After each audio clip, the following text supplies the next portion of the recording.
Hey, fellas, your commissioner here, coming at you for a spooky edition of the State of the Union. It's Halloween, obviously. I decided to dress up for you guys, my traditional Halloween costume of a lifeguard. Um, Flip flops to boot. Ooh, about threw my hip out there. Uh, welcome to we're on week 9 of NFL action. Week 9, go ahead here and take a seat if you guys don't mind. Watch out for those guns; they'll get you. They'll get you every time. So, uh, uh, you know, Arkansas happened to lose last weekend to Vandy. Guys just really they gave a lot of heart, a lot of effort, a lot of energy. Just couldn't happen to get it done, unfortunately. But we'll get them next time, I'm sure. Luckily, we're on a bye this week, so you can't lose whenever you're on a bye. Um, Missouri lost very, very heartbreaking fashion. Well, nobody cares about Missouri. I'm not going to talk about them. Um, let's go ahead and get into a recap of last week's games. Start off with oh, buddy. Well, guys, my memory seems to just be failing me. I forgot what the game of the week was. Um, hmm, was it this game? I don't know, Jim. I think it was that game. What was the sponsor? Does anybody remember what the sponsor was? I was too busy shredding gnar last week, and kind of just forgot. Um, shit. What was the game? It was JD and Craig, and it was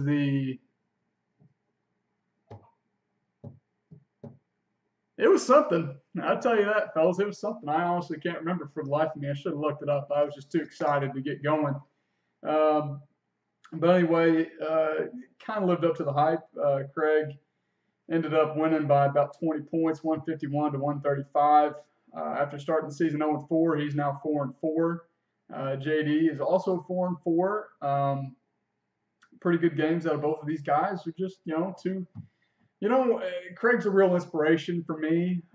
He started off, it was just one of the worst running back situations in the league, and 0-4, and just looked like he was going nowhere in life and fantasy. And you know what, guys, he turned it around. It's a modern day success story. This is like, hold on just one second. I'm going to let Brody down. Oh, I almost got you there, didn't I? All right. Hold on. Okay. He made the mess in the house last week, so I'm trying not to push my luck again. So, but yeah, Craig's a real modern day success story, rags to riches, whatever that guy's name is from Great Expectations. I love to see it. And JD's just got a solid team, man. He just keeps bumping out weeks. Unfortunately, he's 4-4. The record doesn't really show it, but I think he's got a real championship contender of a team. Let's go ahead and get into my game here. The uh, uh, Heart full effort game of the week, team of the week rather. My guys, they just managed to fall just short of 100 points this week. Um, would have had 100 if, unfortunately, Ty Montgomery fumbled the ball away. Just trying to help his team, win. Certainly can't get mad at him for that. Savoy had a really good week, put up 120, solid week, I should say. Really carried by Todd Gurley yet again, and Jared Cook. That rascal, he got me. He knew what was going to happen. I said some negative things about Jared Cook, and what do you know? He has a great game against me. So Savoy moves to 4-4. I'm also 4-4. Both pretty average teams. Pretty much most of the leagues at 4-4. I think that's really a credit to you guys. I think it really shows that, hey, we have a really good league, a really competitive league, really fun league, and that's just what it's all about at the end of the day, right? Just being in the league with our buddies, having fun, having a good time. I mean, what's better than that, fellas? I don't know. I can't think of anything. Blaine unfortunately lost to Hawk, 169 to 115. Blaine was playing behind the 8 ball a little bit this week with his top 2 running backs, probably his best 2 players on bye. Unfortunately, he didn't make the best decision again at quarterback. Still worked out fairly well. Wouldn't have really mattered. But Hawk continues to dominate. He had some really bad news with Will Fuller getting hurt towards ACL. You hate to see that. But Hawk looks like the real deal, folks. I mean, he's just a really good team. He's 6-2, and unfortunately, Blaine's at 3-5. So I don't think that his record really indicates that. I think he's better than that. So you got the two room for improvement teams in the league, I'll say. Both of these guys had very good weeks. Both of these guys are 3-5. That'd be Duncan and Ford. Duncan was able to squeak out a win, 131 to 123. Looked like Duncan was going to have some pretty poor luck earlier in the day. What with Sammy Watkins and Marvin Jones balling out. Came back down to reality a little bit, did Ford. But, both these guys are really solid attributes to the league, and I can't wait to see what they have in store next, see if they can make a push for the playoffs. Let's see. Then we got the Kareemy Dreamies and the Phallic Phenoms. Wilson really put his heart on the table, put it all out there, tried his darndest to get a win. Just wasn't enough to knock off the powerhouse of Nick. You got to just kind of be in awe, respect of Nick's team at this point. He's 7-1. His only loss. He hasn't scored less than 100 points all year. He hasn't scored less than 116 points all year. He's a 3-time league champion. I mean, this guy he's good. Yeah, he's good, man. He's Patriots. Everybody just loves to hate him. And frankly, I think he doesn't get enough respect. He got James White late as a steal and has just made the right gambles and the right risks, and they paid off. Wilson unfortunately falls at 2-6. Pretty frustrating for him. I feel like he's had some poor luck the last 2 years in fantasy. Would love to see him right the ship and get back in the mix. Let's see. Then we got Rip versus Plunk. The two teams who, one's kind of up and down. One's struggling right now, I'll be honest with you. One, I think he's on a 4-game losing streak after starting the season 4-0. It hurts me to see Plunk have to go through these struggles. I think that he has a very good team with Kamara. Marlon Mack is emerging, I guess, as a legitimate weapon. He just hasn't had much luck at the defense, I feel like. Defensive player and defensive special teams, I feel like he hasn't maybe given as much respect as he could to those positions, and they've been hurting him the last 4 weeks.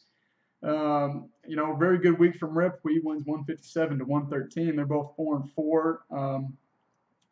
Until or if Le'Veon ever comes back, James Conner looks like a league winner potentially. So, a really good game out of Rip. Let's see, notable pickups this week. Not really too many. Fitzmagic got picked up by myself for $5. Peyton Barber, Ford's riding that experiment out for 12. I wish him nothing but the best. Peyton's a good guy, just hasn't been able to work for my team. Hopefully he can work for Ford and he can get some production out of him. Jack Doyle got picked up by the Night Kings for $10. He came back and had a very, very solid game. Very sneaky grab by JD. Like that. Dropped Evan Ingram, which is maybe a little bit of surprise, especially coming off a bye. Better be careful, or he's coming up on a bye. Better be careful someone doesn't snatch him up tomorrow. Let's see. And then Devontae Parker was a big pickup of the week, $16 by Craig. Kind of expected that. We'll see if he can keep it up. Something tells me that he might have a difficult time trying to do that. But, I'm sure I am rooting for him. So let's go ahead and get into a preview of this week's games. Let's see.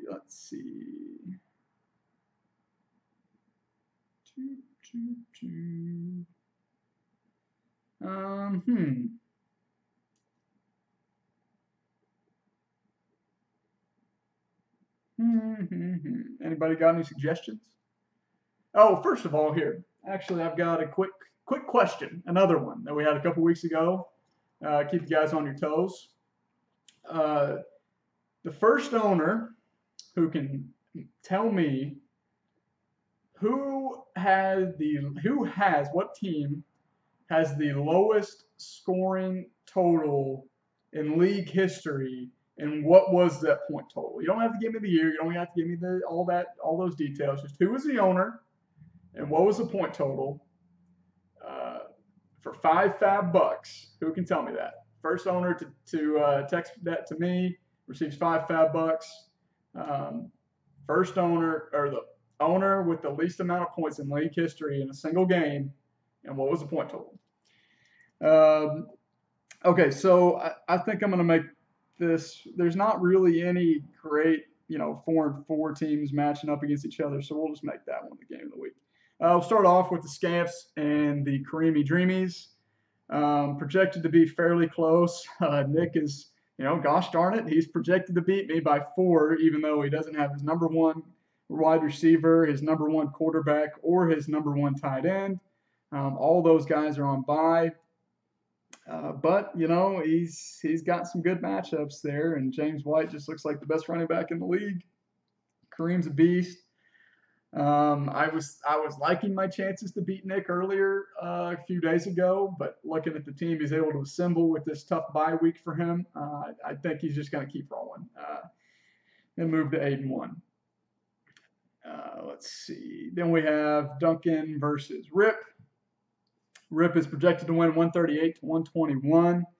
Rip obviously gets only has David Johnson on bye. I'm sorry. He had his Packers back last week. I just have a hard time going with Duncan in this game. I think Rip has the potential to pop, and I think Rip ends up winning this one. Though it should be pretty close, pretty competitive, fun, spirited match. Then we got the Dirty Birds and Truck Nuts. Plunk is just desperate for a win. He's playing Ford at a good time. Not really anybody on bye for Ford, but his team is a little bit in a questionable area right now. I think he'll admit that, but I do think Plunk has enough weapons to get back on track, right the ship, and start a new winning streak for the old Plunkster. Let's see. Then we got Badonka Gronk and Phallic Phenoms, projected to be 128-86.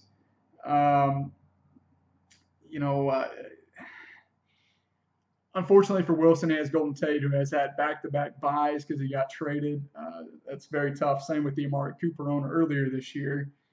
He's got a couple weapons on bye. He needs to shuffle some things around in his lineup. I'm not really sure who he's going to start at running back this week because he only has one who's active. But hopefully he can get that straightened out, squared away. Unfortunately for Wilson, I don't think it matters. And I do think Craig keeps hot, man, goes on a 5-game win streak and knocks off Wilson. Then we got Hawk Before the Storm and JD, projected to be 122-113. Hawk doesn't have an IDP in now, so it should be pretty close game. Probably could have made an argument that this was the game of the week. I think this is pretty close to a toss-up. Both these teams are playing pretty well. I do think JD wins, though. I think Hawk maybe is a little bit more of a normal week for him. Not a bad week, a little bit more of a normal week. And JD gets the win. All right, so that brings us to our here we go. How about this? How about we'll just do this? How about this? Our Ray-Ban, can you see that, folks at home? Oh, yeah. Our Ray-Ban game of the week. Ray-Ban sunglasses. What can you say? These are really the go-to sunglasses in this day and age. They used to be Oakley's back whenever, some less than stellar people maybe were roaming around, and that was a cool thing. Some like white Oakleys. Maybe you thought you looked really cool back in the day. Hey, back in the day you did. Now we're in the new day and age of the Ray-Ban sunglasses. This is more of a, I kind of got the cheetah print or whatever. I like that brown look. I think the black kind of washes my face out a little bit. It does enough by itself. It doesn't need any help from me. But these are polarized, so they block out the haters. They block out the light fairly well. I got some smudges on them actually. Let me clean that right up. But they're for the price, they're very good. If you're an adult and can keep track of your sunglasses and don't lose them, I think they're definitely worth the price tag. So Ray-Ban sunglasses, the official sunglasses of the Morris Men's Fantasy Football League. So that is the other 99% and the Swamp Donkeys. Now, both of these teams are very down on their luck with the way they feel about their squads. Blaine's riding a 4-game losing streak, um, a couple on stat corrections, a couple not. He'll say 3 of them were stat corrections, but we can agree, disagree. That's the beauty of America. Battle of the quarterbacks, we got Cam Newton at home against Tampa Bay versus Drew Brees at home against the Rams and their suspect secondary. I think both of these guys have a shootout of a game. I think they both have very good games, 30-point games. I'm going to go with a push there. Then you got Todd Gurley and Chris Thompson versus Melvin Gordon and Ezekiel Elliott. Not the best matchup for Gurley, honestly, on the road. The Saints do have a very solid run defense, but Todd Gurley's just the greatest guys, isn't he? He's just the best. Chris Thompson he got hurt again last week, didn't have a very good game, but he is playing Atlanta at home, which is potential for some points.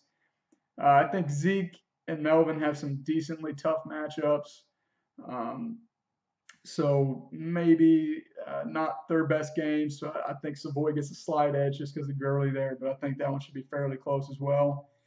Battle of the receivers, you got Amari Cooper on the new team and Emmanuel Sanders, the new #1 receiver for Denver. Kind of already has been, but versus Demaryius Thomas, who was just traded from the Broncos, and Calvin Ridley. Now, Blaine's 3 big receivers are on bye: Boyd, Hilton, and Jeffrey. So that's tough for him. I don't love either. I don't love any of these guys at receiver. They're solid players. Nothing against them. I will give the slight edge to Boyd just because of Sanders. I think he's a beast. Battle of the tight end, we got George Kittle and Jared Cook, 2 tight ends going at it on Thursday night. I'm going to like Kittle in that matchup. Battle of the flex, we got LaShawn McCoy and Mark Ingram. LaShawn's really the only offense they have. They're going to be starting Nathan Peterman at home against Chicago. But I'm going to have to go with Marky Mark in that one. So a pretty close game. I do think that Blaine finds a way to win.